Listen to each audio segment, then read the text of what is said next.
嚟香港咧，除咗茶餐廳之外咧，牛腩咧一定係要食噶啦。香港好食嘅牛腩咧，通街都係。今日咧就帶大家入嚟灣仔啊，去食一間喺元朗殺過嚟嘅新標記啊！阿烏鴉哥都喺度啊！我睇到呢度咧，好似寫住係賣嗰啲線骨牛嘅喎。咁大家都知道，我係牛腩嘅專家嚟㗎啦，係咪？呢間我真係算係正常嘅價錢嚟㗎啦。咁即係所有嘅牛腩全部都係線骨牛㗎啦。線骨牛咧同普通我食嗰啲出嘅牛腩其實有咩分別？分別係一個入翅啊，因為線骨牛係醃咗嘅牛嚟㗎嘛，特別濃嘅香特別滑嘅。或者點咩位置或者部位，因為我哋部位係唔使要加錢嘅。我見上面有啲咩坑腩啊、爽腩啊呢啲都一樣嘅啫。係全部一樣價錢。河粉，咁佢河粉我要嗰個攞條。因為咧，其實我哋藥膳雞湯咧本身喺元朗賣咗超過10年，好好食。我哋今日咧仲會喺到月尾啦，做38蚊優惠。呢個係講緊10年前嘅價錢嘅。你而家唔係元朗喎，呢個係灣仔區喎，大家唔好記錯喎，平過啲咩記食嗰啲漢堡包啊，大佬。好，我呢個係爽腩嚟嘅，淨係睇個樣啊就知係正啦。線骨牛即係叫睇邊腩嘅位。呃唔到人，一食落去就知啦，牛味好重，同埋真係好爽啊！邊位咧嗰度又脆，燜得夠腍喎，入味。個河粉呢個真係足料啊，幾犀利啊都！哇！我呢個河粉真係同出邊唔一樣喎，真係滑啲，同埋會爽啲喎，彈牙啲喎。有辣椒油咧，佢哋又自己炒喎，真係無敵。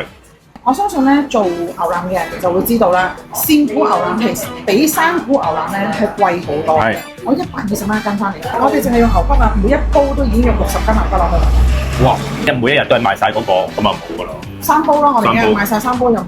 再試下另外一個啊，牛寶盒啊，呢個坑腩啦、牛膀啦、牛丸啦、筋啦、腸啦、肚啦，全部有晒。牛味又好重，冇佢頭先嗰個食，另外一個食嗰個爽腩啊咁脆，但係佢啲呢個脂肪咧好腍，哇好入味啊全部。哇佢呢個清湯腩真係好做得好好，好頂啊！呢個就係嗰個做緊優惠，頭先你講過，真係冇呃你啊大佬。啊呢個真係唔係我拍攝先會咁樣嘛，平時你食都係咁樣啦。啲藥材味好重啊，雞我覺得真係冇得挑剔㗎啦，俾晒足料你，嘢食又 OK。你哋以前係做開咩？其實我哋做開手龜檔。真係啊？幾耐之前？10年啦。即係都係賣牛腩嘅定係賣咩？唔係，我係賣藥膳雞湯。點解無端端會轉咗做牛腩？其實咧，我哋賣藥膳雞湯咧，10年前做啦，咁做咗第4年嘅時候咧，跟住我哋就可能諗啦，元朗咧以前有一檔嘢咧叫做標記，好出名嘅。咁我哋梗係確實唔係佢哋啦，我哋點樣都做唔到人哋嘅功夫啦，係咪先？咁我哋就覺得喂，不如整翻間新標記攞翻少少回憶啊！但係你話做唔做到人哋標叔叔嘅味道，梗係做唔到啦。而家香港嘅環境唔係話開得多就好啊，咁點解無端端又會過嚟？我哋都有好多嘅忠實食客仔啦，我哋會特登入嚟元朗嗰度揾我哋。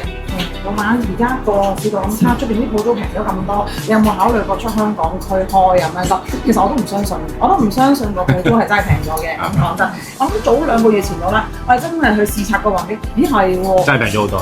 平咗差唔多成倍。咁犀利？個市道真係好差而家。咁所以過嚟呢度開啦，試下俾啲香港嘅客。係啦。咁香港客有福。